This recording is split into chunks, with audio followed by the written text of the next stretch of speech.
I just woke up one morning to find my entire world shattered. After 18 years of marriage and raising our daughter Madeline together, I discovered that my wife Allison had been having an affair with her boss. What hurt even more was learning that my 19-year-old daughter not only knew about it but actively helped cover it up. I built our life from nothing, working tirelessly so they could have everything they wanted. If you are going through something similar, let me know where you are watching from. Hit that like button and subscribe. My story might help you avoid the mistakes I made. I was always proud of what I had accomplished in life. The son of immigrants who came to America with just $20 and big dreams, I watched my parents struggle and sacrifice to give me opportunities they never had. From an early age, I understood the value of hard work and determination. After putting myself through college with scholarships and part-time jobs, I started a small construction company that grew beyond my wildest expectations over 15 years. By the time I was 35, I had a thriving business with 50 employees, a beautiful house in a Boston suburb, and enough money to provide my family with all the comforts I never had growing up. We took nice vacations twice a year, drove new cars, and I had set aside a substantial college fund for Madeline to ensure she would graduate debt-free. My mother was a cornerstone in our lives. After my father passed away 10 years ago, she became an even more important part of our family, helping raise Madeline while Allison and I built our life together. Mom was old school with strong values about loyalty, family, and keeping your word. She lived nearby and was always there for school pickups, band concerts, and to make her famous Sunday dinners. When she was diagnosed with aggressive cancer 2 years ago, it hit us all hard. I spent countless hours taking her to treatments, managing her care, and trying to make her comfortable. On her deathbed, her last wish was for our family to stay united and continue the traditions she had instilled in us. I promised her I would honor that wish. Little did I know how quickly that promise would be tested. I met Allison in college. She was studying to become a teacher full of idealism and warmth. We fell in love quickly, and married young, just 22, against some concerns from my parents that we should wait. The early years were happy ones. Allison taught elementary school until Madeline was born, then became a stay-at-home mom, which was her choice. I supported her decision, completely working extra hours to compensate for the lost income. As the years passed and my business grew, I noticed subtle changes in Allison. Despite having everything she had once said she wanted, she seemed increasingly dissatisfied with suburban life. She complained about feeling isolated and unfulfilled. When Madeline started high school, Allison decided to return to teaching, landing a position at the local high school. I encouraged this new chapter, hoping it would bring back the spark in her I had fallen in love with. About a year before everything fell apart, Allison began changing in ways that should have been red flags. She overhauled her wardrobe, spending thousands on designer clothes that seemed impractical for a high school teacher. She joined an expensive gym, lost 20 pounds, and started highlighting her hair. While I complimented these changes, I also wondered about the motivation behind them. She became protective of her phone, changing passwords and taking calls in another room. When I asked about these changes, she would dismiss my concerns or turn them around on me, suggesting I was being controlling. Madeline and I had always been close when she was younger. She was my little buddy, following me around the construction sites on weekend visits, wearing a tiny hard hat I had custom made for her. She seemed to admire my work ethic and would proudly tell people about the buildings her daddy had helped create. As I became more successful, I made sure she had everything she could want: a new car when she turned 16, the latest iPhone designer clothes, and expensive summer programs. Looking back, I realize I may have overcorrected for my own sparse upbringing, inadvertently teaching her that material things came easily. As she entered her teen years, I noticed her attitude shifting. What had once been gratitude became expectation. She would complain if the car I bought her was not the exact model she wanted, or if we stayed at a 4-star hotel instead of a 5-star during vacations. Around the same time Allison went back to work, Madeline began pulling away from me and growing closer to her mother. They had what they called girl nights, going shopping or to movies, often excluding me. I did not think much of it then, assuming it was normal for a teenage girl to bond with her mom. I was busy anyway, working extra hours to both pay for Madeline's upcoming college expenses and my mother's mounting medical bills, which insurance only partially covered. Madeline decided to attend the local state university while living at home. I was proud she had been accepted into their competitive business program. Though a bit surprised, she did not want the full away-from-home college experience I had saved for. She said it was to save money, which I appreciated, though money was not a major concern for us at that point. The first concrete signs of trouble came when I began noticing inconsistencies in Allison's stories about her whereabouts. She claimed to be at department meetings or professional development sessions, but when I would casually mention these to other teachers, I knew they would look confused. Once she said she was having dinner with fellow English teachers, but when I dropped by the restaurant to surprise her with flowers, she was not there. I started finding receipts for dinners at upscale restaurants I had never been to, and credit card charges for gifts I had never received. When I asked Madeline if she knew where her mother went on Tuesday evenings, she became unusually defensive, saying, "Mom works really hard and deserves some time to herself without being interrogated." Several times I would walk into rooms to find hushed phone conversations that would abruptly end. Once I distinctly heard Madeline say, "Dad's home, gotta go," before quickly hanging up the phone. When I asked who she was talking to, she rolled her eyes and said, "Just a friend, Dad." Why are you always so suspicious? These incidents accumulated, building an uneasy feeling in my stomach. Still, I trusted my wife and daughter and tried to dismiss my concerns as paranoia. Perhaps the stress of my mother's illness and death was making me irrational. When I directly confronted Allison about the late nights and changed passwords, she turned it back on me. "You are being paranoid, Sean. I am entitled to some privacy. Not everything in my life has to revolve around you." When I mentioned the financial discrepancies, she accused me of being controlling and said I was keeping tabs on her like a child. Madeline invariably sided with her mother during these conversations. "Mom's right, Dad. You are being totally unreasonable. Just because you pay the bills does not mean you get to monitor everything we do." Their united front left me feeling increasingly isolated in my own home. They would exchange glances when I brought up concerns about spending or Allison's whereabouts, making me feel like I was the irrational one. Allison would say things like, "Your father has always been like this, Madeline. Everything has to be his way." And my daughter would nod in agreement as though they shared some understanding about me that I was not privy to. When I expressed worry about the growing expenses with both my mother's medical bills and Madeline's education, they dismissed my concerns. "Your business is doing fine," Allison would say. "Stop being so uptight about money." I tried to explain that even successful businesses require financial responsibility, but they would just roll their eyes and change the subject. The day everything exploded started normally enough. I was supposed to be on a 3-day business trip to New York meeting with potential investors for a new development project.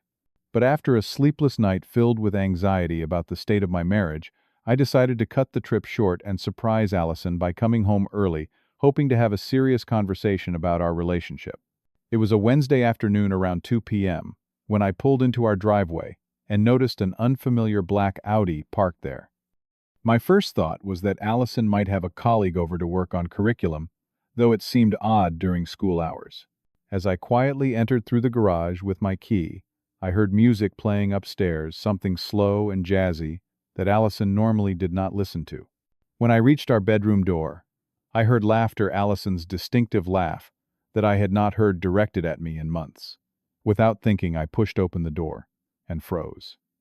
There was my wife of 18 years in our bed, with a man I recognized as James Peterson, the high school principal.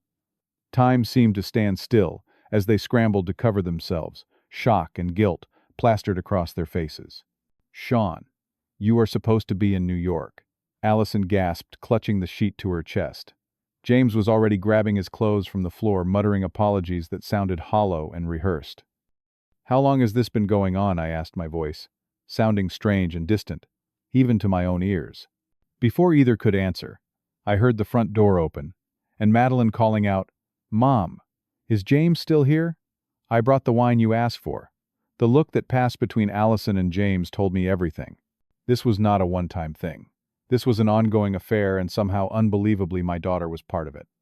Madeline appeared in the doorway behind me, bottle of expensive red wine in hand. Seeing me, she stopped short, her face cycling through surprise, guilt, and then most shockingly annoyance. "Dad, what are you doing home?" she asked, as though I was the one who had done something wrong. "You knew," I asked her, my voice breaking. "You knew about this." She looked at her mother, then back at me, and shrugged. "Yes, I knew. Mom and James have been seeing each other for almost a year." She is finally happy for once." The casual way she delivered this emotional bomb nearly knocked me off my feet. My own daughter had known my wife was cheating, and not only kept it from me, but apparently approved and facilitated it. A year, I whispered, thinking of all the late nights, the secret phone calls, the financial discrepancies. "You have been lying to me for a year." By this time, James had pulled on his pants and was awkwardly trying to button his shirt. "I should go," he mumbled, attempting to slide past me. "No," I said, firmly finding my voice. "I think you should stay. I want to understand exactly what has been happening in my family behind my back." What followed was the most painful conversation of my life. Allison admitted she had been unhappy for years, feeling trapped in what she called a provider-dependent relationship rather than a passionate marriage. James, recently divorced himself, had started flirting with her during staff meetings, and things had progressed from there. But what truly broke my heart was Madeline's betrayal. As the conversation continued in our living room with James awkwardly perched on the edge of a chair, my daughter's defense of her mother's actions became increasingly vicious toward me. "You were never around, Dad," she said, with a coldness I had never heard from her before. "Always at work, always talking about the business, or taking care of Grandma. Mom was lonely. I was working to give you both everything you wanted," I replied, stunned by her characterization, "and taking care of my dying mother." Madeline rolled her eyes dramatically. "That is all you know how to do, provide. You are a human ATM, not a husband or father." Her words cut deep, especially since I had always thought I was working for their benefit, not mine. It emerged that Madeline had been covering for her mother's affair for months. She would create diversions if I came home unexpectedly, delete suspicious texts from her mother's phone when Allison left it unattended, and even lied directly to my face about where Allison was on numerous occasions. "Why would you do this?" I asked her, genuinely bewildered. "I thought we had a good relationship." "Mom needed someone who made her feel alive again," she said, as if that explained everything. "James is exciting, spontaneous. He makes her laugh. When was the last time you did any of those things?" As Madeline continued defending her mother and James, her attacks on me grew more personal and cruel. She accused me of being boring, obsessed with work, emotionally unavailable, all things I had never seen myself as. According to her, I was just a boring provider who had failed to keep her mother interested. The argument escalated as I tried to defend myself, pointing out that I had always prioritized family values, honesty, and commitment, the same values my mother had instilled in me. This mention of my recently deceased mother proved to be the match that lit the powder keg. "Oh my God, not Grandma's sacred family values again," Madeline spat. She was always going on about loyalty and tradition and other outdated concepts. "Do not bring my mother into this," I warned, feeling a surge of protective anger. "She just died, and she loved you unconditionally." "Well, she was controlling and pathetic, just like you," Madeline shouted, her face contorted with a rage I had never seen. "Always judging everyone, trying to make me into some perfect little granddaughter. At least Mom lets me be myself." I looked to Allison, expecting her to at least defend my mother, who had helped raise Madeline while Allison pursued her career. Instead, I caught a slight smirk on her face before she composed herself. She was enjoying this piling on, this complete dismantling of my dignity, and the disrespect to my mother's memory. Something broke inside me at that moment. The two people I had dedicated my life to were not just betraying me, but taking pleasure in it, and using my beloved mother, who had just died after a painful battle with cancer, as ammunition against me. In the days that followed, as I stayed at a hotel to clear my head, I discovered even more painful truths. A review of our finances revealed that Allison had been systematically draining our joint accounts over the past year. She had opened credit cards in her name that I was unaware of, racking up over $30,000 in debt for expensive restaurants, hotel rooms, and gifts for James, including a Rolex watch that cost more than many people's cars. Most devastatingly, I learned she had borrowed nearly $40,000 from Madeline's college fund money. I had saved carefully over years, promising to replace it before I noticed. When confronted, her justification was chilling. "I deserved some happiness after all these years. The money is just sitting there anyway." When I asked Madeline if she knew about the financial deception as well, her response confirmed how completely I had lost her. "Mom said you would never miss it with how much you make. And she promised to put it back eventually. It is not like you cannot afford it." The entitlement in her voice was unmistakable. The money I had worked so hard for sacrificed evenings and weekends for was just an expected resource to them, something they felt entitled to use however they wished, regardless of my feelings or intentions. After the initial shock wore off, I knew I needed to protect myself both emotionally and financially. 3 days after discovering the affair, I met with the top divorce attorney in Boston, bringing documentation of the affair, the financial misconduct, and evidence of how they had systematically deceived me.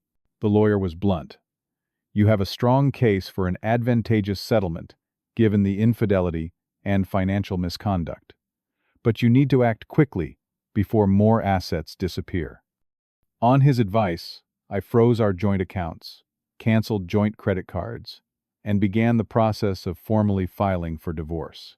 I also made another difficult but necessary decision. I contacted my estate attorney and rewrote my will, removing both Allison and Madeline as beneficiaries. Instead, I established a trust that would donate the bulk of my estate to cancer research in my mother's name, with smaller portions going to education funds for underprivileged children, something my mother had always supported. To protect my mental health during this process, I moved out of our family home and into a small but comfortable apartment near my office. I needed space to grieve not just the end of my marriage but the loss of the daughter I thought I knew. When Allison was served with divorce papers, her reaction revealed how completely she had misread the situation. She called me in a panic, clearly shocked that I was taking such decisive action. "You cannot be serious about this, Sean," she said. "I made a mistake, but dividing our family is an overreaction. The family was already divided when you and Madeline decided to lie to me for a year." I replied calmly, finding strength in my resolve. Madeline's reaction to being removed from my will was explosive. She showed up at my office unannounced, causing a scene in front of my employees. "How dare you cut me off?" she screamed. "That money is supposed to be for my future." The money was a gift, not an obligation. I told her, maintaining my composure despite her outburst.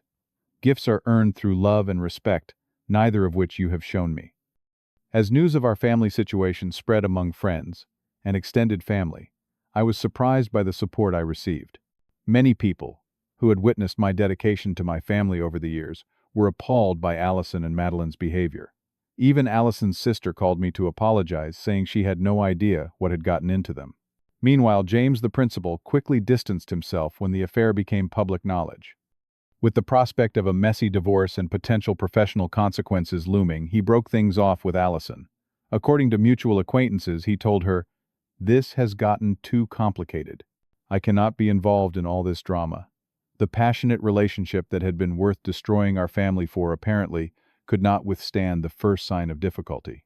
The divorce proceedings moved forward efficiently, thanks to the clear evidence of Allison's misconduct. In the settlement, I retained my business entirely while the family home had to be sold with proceeds divided according to the prenuptial agreement we had signed years ago at my mother's insistence. Allison received far less than she would have in a no-fault divorce, a fact that seemed to shock her despite our lawyer's explanations. Without my financial support, and with her relationship with James, over Allison's carefully constructed new life began to crumble. She had to downsize to a small apartment and return to full-time teaching to make ends meet. The whispers and gossip at school made her position there untenable, and she eventually had to find work at a different school district with a significant pay cut. Madeline faced her own consequences. Without my contribution to her education, and with much of her college fund depleted by her mother's spending, she could not afford to continue at the university. She dropped out midway through her sophomore year, planning to work and save money to return later. But her entitled attitude made holding even entry-level jobs difficult, and she cycled through several positions in quick succession. The most unexpected developments came about 6 months after our separation. Allison began experiencing severe anxiety and depression as the reality of her new circumstances set in. The stress of financial instability, professional embarrassment, and James's abandonment took a serious toll on her mental health. Eventually, she had what her sister described as a complete breakdown requiring hospitalization in a mental health facility. Around the same time, Madeline found herself increasingly isolated. Many of her friends who knew me and had been guests in our home over the years sided with me after learning how she had participated in deceiving me. Without my financial support, she could no longer keep up with her friend's lifestyle of shopping trips and expensive nights out. Eventually, she was evicted from her apartment when she could not make rent, ending up temporarily staying on friends' couches, before those offers dried up too. The consequences of their actions had caught up with them in ways none of us could have predicted.